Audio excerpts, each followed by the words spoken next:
Assalamualaikum warahmatullahi wabarakatuh.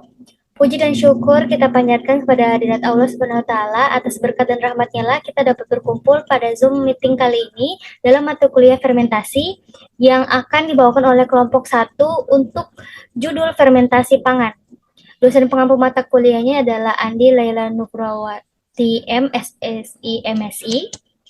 Sebelum itu, perkenalkan, kami dari kelompok 1 dengan anggota yang pertama saya sendiri, Syahriana, dengan NIM F1C1 20021, yang kedua adalah Mimiati dengan NIM F1C1 20025, Jumria F1C1 20032, Nurma Alianti Tasya dengan NIM F1C1 20038, dan Rosandi Darmansyah dengan NIM F1C1 20062, jurusan Kimia, Fakultas Matematika dan Ilmu Pengetahuan Alam. Baik, untuk subjudul pada materi fermentasi pangan ini terbagi jadi 4. Yang pertama pendahuluan, kemudian faktor-faktor yang mempengaruhi fermentasi, selanjutnya jenis-jenis mikroorganisme, dan terakhir penggolongan fermentasi. Untuk materi pertama yaitu pendahuluan akan dibawakan oleh saya sendiri, Syahriana. Baik, pendahuluan. Sejak zaman kuno, manusia telah memanfaatkan proses fermentasi alami untuk mengembangkan banyak produk, termasuk makanan, obat-obatan, dan bahan bakar.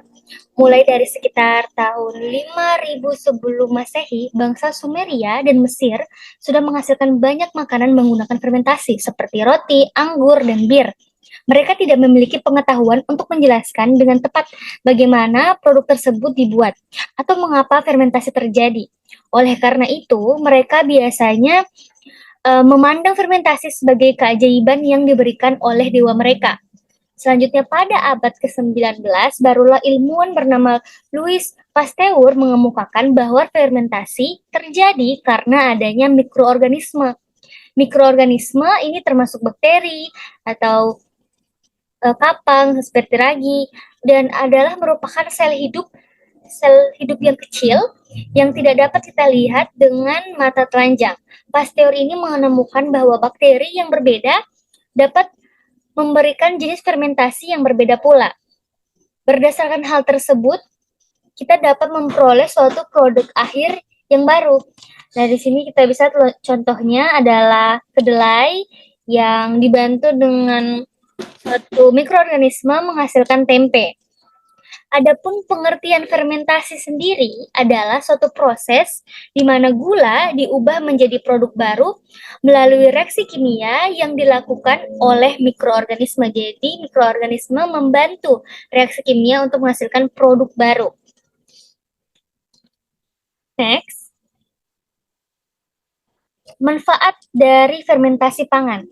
Jadi, fermentasi pangan memiliki di sini 5 manfaat. Yang pertama adalah meningkatkan rasa. Fermentasi membuat makanan enak dengan meningkatkan aroma dan rasanya. Sifat organoleptik inilah yang membuat makanan terfermentasi. Selanjutnya adalah kualitas gizi. Makanan yang fermentasi lebih populer daripada tidak difermentasi dalam penerimaan konsumen. Karena sejumlah makanan, terutama sereal misalnya, memiliki nilai gizi yang buruk dan merupakan makanan pokok untuk biasanya yang berpenghasilan rendah. Namun dengan fermentasi, menggunakan bakteri telah terbukti meningkatkan nilai gizi dan daya cerna makanan tersebut. Sifat asam produk fermentasi meningkatkan aktivitas enzim mikroba pada kisaran suhu 22 hingga 25 derajat Celcius. Enzim yang meliputi amilase, protease, fitase, dan lipase ini memodifikasi produk makanan utama melalui hidrolisis polisakarida, protein, fitat, dan lipid. Dengan demikian, selain meningkatkan aktivitas enzim, fermentasi bakteri juga mengurangi kadar antinutrisi seperti asam fitat dan tanin dalam makanan yang menyebabkan peningkatan bioavailabilitas mineral seperti zat besi, protein, dan gula sederhana. Jumlah vitamin juga meningkat dalam fermentasi, sehingga semua ini meningkatkan gizi dari makanan fermentasi. Selanjutnya adalah sebagai properti pengawet. Jadi, makanan fermentasi ini memiliki aktivitas pengawet bakteri yang telah diamati pada beberapa produk fermentasi, seperti misalnya pada yogurt. Penurunan pH hingga di bawah 4 ini akan memproduksi asam yang menghambat pertumbuhan mikroorganisme patogen yang dapat menyebabkan pembusukan makanan, keracunan makanan, dan penyakit. Misalnya saja bakteri asam laktat yang memiliki aktivitas anti jamur. Dengan melakukan ini, umur simpan makanan fermentasi dapat diperpanjang. Yang keempat adalah detoksifikasi. Detoksifikasi mikotoksin dalam makanan melalui fermentasi bakteri ini telah dibuktikan bertahun-tahun. Menggunakan fermentasi bakteri untuk detoksifikasi lebih menguntungkan karena merupakan metode yang lebih ringan dan menjaga nilai gizi dari makanan yang didekontaminasi. Berbagai mikroorganisme akan mendegradasi mikotoksin secara permanen tanpa meninggalkan residu yang beracun sehingga makanan dapat lebih aman. Yang terakhir adalah manfaat dari fermentasi pangan adalah menghasilkan antibiotik. Jadi suatu makanan dapat bersifat probiotik atau dapat menghambat pertumbuhan patogen. Next, selanjutnya adalah faktor-faktor yang mempengaruhi fermentasi. Faktor-faktor yang mempengaruhi fermentasi ada 5. Yang pertama adalah aerasi. Aerasi merupakan komponen penting yang mempengaruhi proses fermentasi banyak komponen. Efeknya bisa berupa efek Kuster yang menghambat pertumbuhan dalam kondisi anaerobik dan efek Pasteur yang menghambat fermentasi dalam kondisi aerobik. Adanya aerasi yang tinggi dapat menyebabkan hasil akhir misalnya etanol. Dalam prosesnya misalnya adalah ragi dapat menghasilkan asam asetat sebagai pengganti alkohol, di mana ragi menghancurkan etanol dengan adanya udara atau etanol menguap ketika pertukaran gas tidak terkontrol. Aerasi ini akan menginduksi produksi asam asetat jika mempengaruhi hasil etanol total, maka udara yang terbatas adalah kondisi fermentasi yang lebih baik untuk mendapatkan produk yang baik. Pasokan oksigen harus cukup untuk perkembangan dan pemeliharaan sel, tetapi dibatasi untuk menghindari pertumbuhan sel yang berlebihan dan misalnya terjadi penyerapan etanol. Kemudian ada faktor yang mempengaruhi fermentasi adalah suhu. Suhu merupakan faktor penting untuk pertumbuhan mikroba. Suhu yang naik dapat membantu proses fermentasi. Suhu juga jika turun, maka beberapa produk dapat dihasilkan ketika suhunya turun. Selanjutnya adalah pH. pH adalah komponen yang dapat mempengaruhi perkembangan sel serta produk.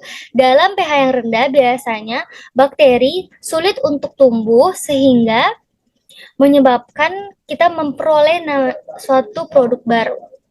Selanjutnya adalah faktor yang mempengaruhi adalah waktu. Waktu fermentasi mempengaruhi jumlah produk akhir, rasa, dan tekstur. Biasanya semakin lama waktu fermentasi, maka produk yang dihasilkan juga akan semakin banyak atau rasa asam yang dihasilkan akan semakin pekat. Terakhir adalah jenis dan konsentrasi dari substrat. Pola fermentasi yang berbeda akan tergantung pada substrat.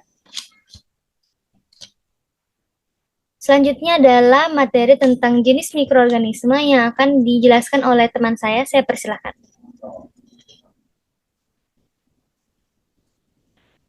Terima kasih atas kesempatannya. Slide.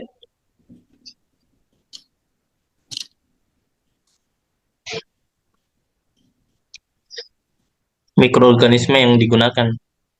Di sini, pertama produk dan mikroba yang digunakan untuk menghasilkan produk tersebut. Yang pertama adalah produknya yaitu bakteri, bir, wine, yogurt, kefir, dan probiotik.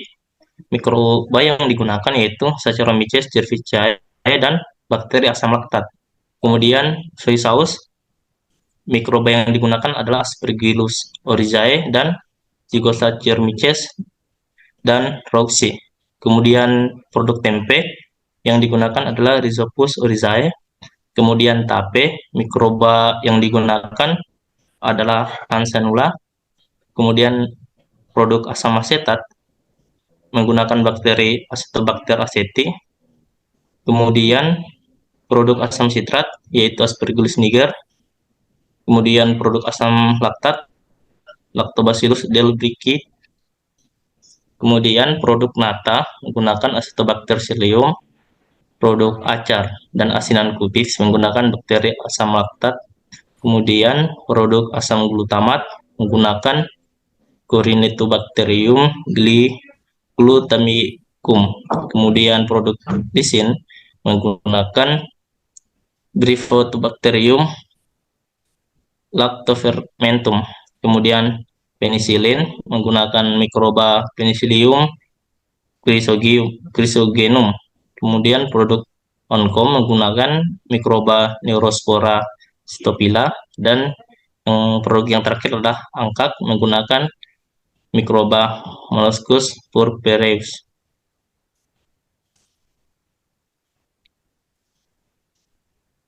Kemudian penggolongan fermentasi. Penggolongan fermentasi berdasarkan produk yang dihasilkan terbagi menjadi dua proses fermentasi, yaitu fermentasi homofermentatif dan fermentasi heterofermentatif. Proses fermentasi dikatakan bersifat homofermentatif jika hanya menghasilkan satu jenis komponen saja sebagai hasil utamanya. Misalnya dari hasil fermentasi hanya menghasilkan asam laktat. Contoh bahan pangan yang proses fermentasinya menggunakan fermentasi homofermentatif adalah yogurt, kefir, dan kombucha. Selanjutnya adalah fermentasi heterofermentatif, yaitu proses fermentasi dikatakan bersifat heterofermentatif jika menghasilkan campuran berbagai senyawa atau komponen utama. Misalnya dari proses fermentasi selain dihasilkan asam laktat juga menghasilkan etanol. Next. Penggolongan fermentasi berdasarkan oksigen pada saat fermentasi. Yang pertama adalah fermentasi aerobik dan yang kedua adalah fermentasi anaerobik. Fermentasi anaerobik adalah suatu proses fermentasi yang menggunakan oksigen pada prosesnya. Sedangkan fermentasi anaerobik adalah suatu proses fermentasi yang tidak membutuhkan oksigen pada prosesnya. Kemudian penggolongan fermentasi berdasarkan bahan yang akan dijelaskan oleh teman saya. Padanya saya persilakan.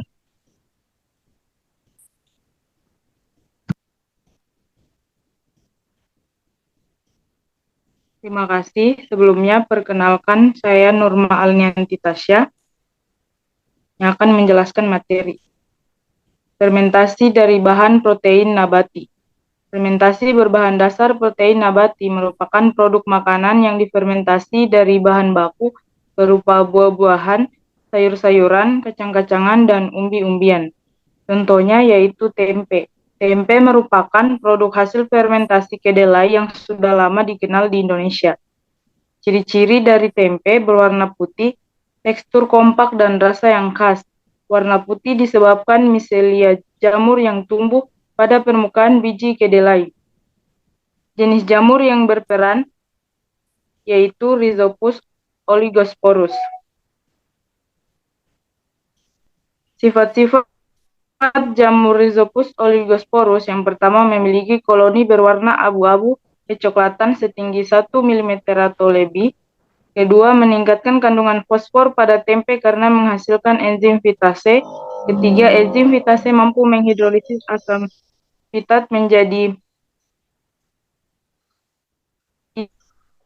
inositol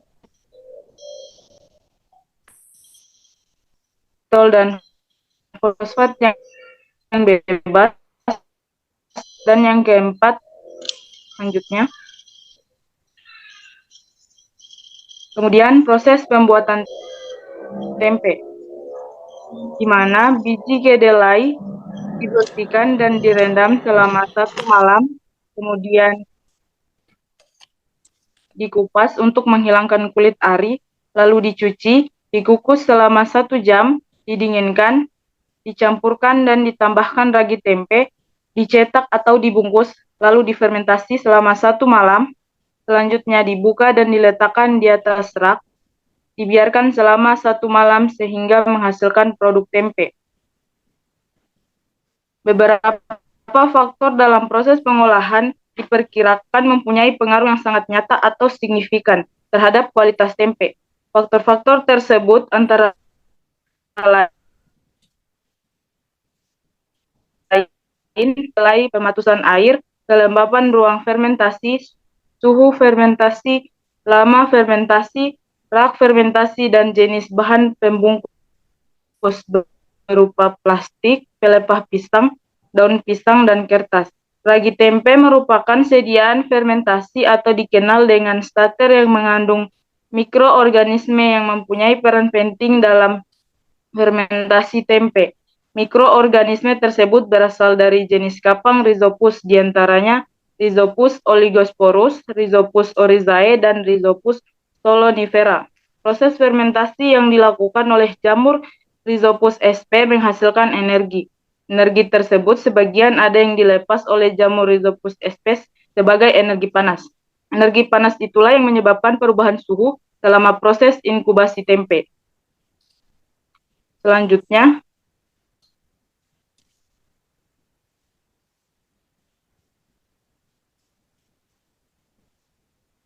yaitu kecap. Kecap merupakan salah satu makanan pelengkap kesukaan sebagian besar penduduk Indonesia yang meluas sampai ke pedalaman.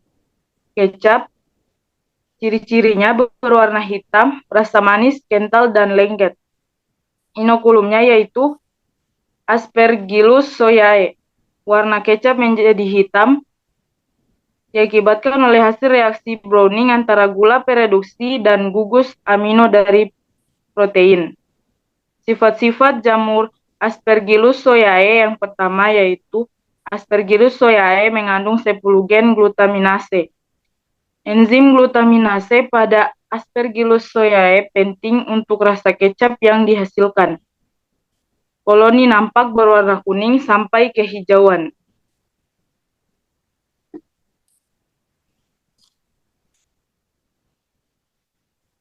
Fermentasi dilakukan dalam 2 tahap, yaitu tahap fermentasi kapang dan tahap fermentasi bakteri.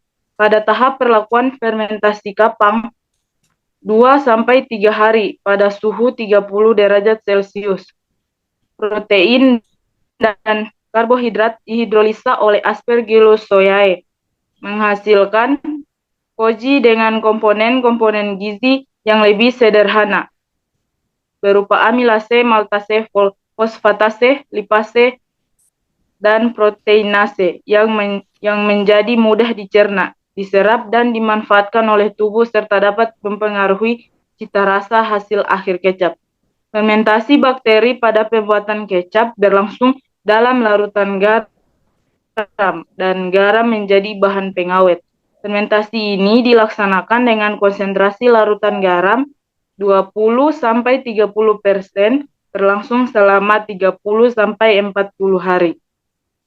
Selama fermentasi dalam larutan garam, warna larutan akan berubah yang diakibatkan hasil reaksi Browning antara gula pereduksi dan gugus amino dari protein. Proses pembuatan tempe dapat dilihat pada slide di mana biji kedelai di steaming, kemudian ditambahkan jamur yang menghasilkan koji. Selanjutnya difermentasi dengan larutan garam, lalu difiltrasi, kemudian heat treatment dan reflining, sehingga menghasilkan produk kecap. Selanjutnya akan dijelaskan oleh teman saya.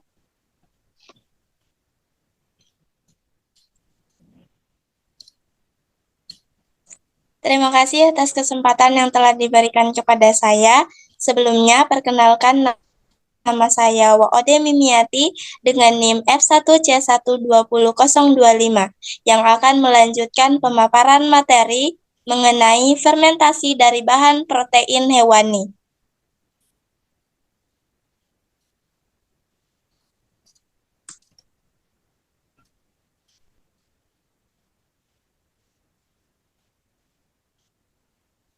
Fermentasi berbahan dasar protein hewani, yaitu produk-produk makanan terfermentasi yang dibuat dari bahan baku berupa produk hewani, seperti daging, ikan, dan susu. Contohnya seperti yogurt, di mana ciri-cirinya yaitu berwarna putih, kental, bau yang khas, rasa yang asam, serta konsistensinya homogen. Inokulum yang digunakan yaitu Streptococcus Thermophilus, dan Lactobacillus bulgaricus. Next.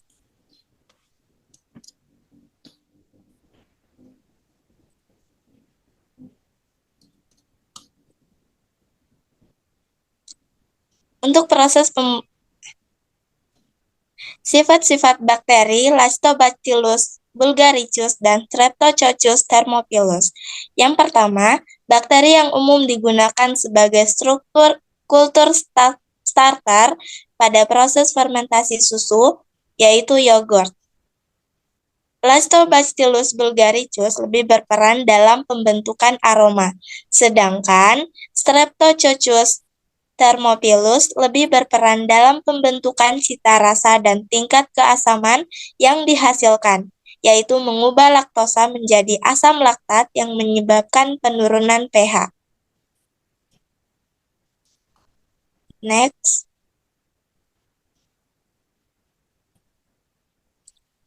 Untuk proses pembuatan yogurt dapat dilihat pada slide di mana susu segar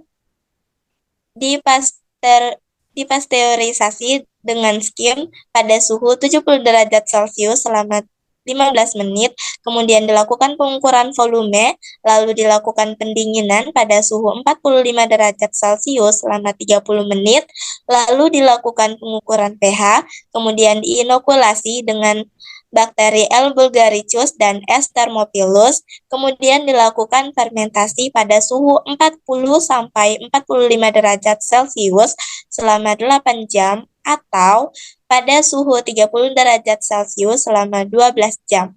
Kemudian dilakukan pengukuran volume, lalu menjadilah produk berupa yogurt.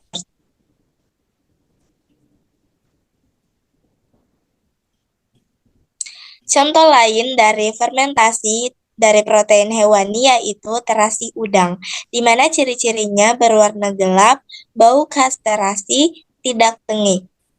Inokulum yang digunakan yaitu Lactobacillus, di mana sifat-sifat bakteri Lactobacillus yaitu mengubah laktosa menjadi asam laktat dan berbentuk batang dengan ukuran dan bentuk yang sangat seragam. Beberapa bisa sangat panjang dan beberapa lainnya bersifat batang bulat. Dapat dilihat pada slide. Nah, untuk proses pembuatan terasi udang, yang pertama, udangnya itu dilakukan penjemuran selama 1 hari, di mana tujuannya untuk memisahkan kotoran dari udangnya yang akan menghasilkan udang kering. Nah, kemudian udang kering ini akan difermentasi dengan cara dimasukkan ke dalam karung plastik, kemudian akan menghasilkan udang yang sudah difermentasi. Lalu dilakukan penghalusan dengan penumbukan, kemudian akan menjadi adonan terasi. Adonan terasi ini kemudian dicetak menjadi terasi basah. Nah, kemudian dilakukan penjemuran sehingga menjadi produk terasi udang.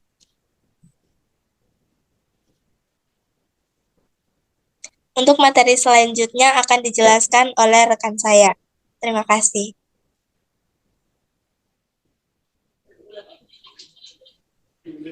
Baik, terima kasih atas kesempatannya. Perkenalkan, saya Jumria dengan NIM F1C1200032. Di sini saya akan melanjutkan materi presentasi yaitu fermentasi dari bahan berpati, di mana fermentasi berbahan dasar berpati merupakan produk-produk makanan terfermentasi yang dibuat dari bahan baku berpati seperti padi-padian dan kentang, serta bahan selulosa seperti kayu. Kemudian contohnya yaitu tepung jagung, di mana ciri-cirinya yaitu warna cenderung kuning, bentuk bubuk halus dan kering. Kemudian memiliki inokulum bakteri Lactobacillus. Selanjutnya yaitu di mana proses pembuatan jagung dapat dengan jagung pipihan yang dicuci, kemudian direndam selama 15 jam, kemudian dilakukan penggilingan dengan menggunakan air 6-7 liter per kilogram jagung. Kemudian dilakukan penyaringan menggunakan high speed grinder dengan ukuran saringan 100 mesh. Kemudian selanjutnya dilakukan pengendapan kembali di mana dilakukan selama 1 sampai 5 jam dan dilakukan dekantasi hingga diperoleh tepung jagung basah dan dikeringkan menggunakan tray dryer hingga menghasilkan tepung jagung kering. Untuk proses pembuatan tepung jagung sendiri, tahap-tahapnya dapat dilihat pada slide berikut. Selanjutnya, kesimpulan. Kesimpulan yang diperoleh dari presentasi ini yang pertama yaitu fermentasi pangan adalah proses di mana gula diubah menjadi produk basah melalui reaksi kimia yang dilakukan oleh mikroorganisme. Kemudian manfaat fermentasi pangan adalah meningkatkan rasa, kualitas gizi, properti pengawet, detoksifikasi, dan aktivitas antibiotik. Faktor-faktor yang mempengaruhi fermentasi pangan adalah aerasi, suhu, pH, waktu, jenis, dan konsentrasi substrat. Yang terakhir yaitu penggolongan fermentasi pangan adalah dapat berdasarkan produk yang dihasilkan pemanfaatan oksigen dan sumber bahan protein. Selanjutnya saya kembalikan kepada moderator. Baik, terima kasih presentasinya. Kami dari kelompok 1 telah menyelesaikan presentasi kali ini. Saya ucapkan terima kasih dan Assalamualaikum warahmatullahi wabarakatuh.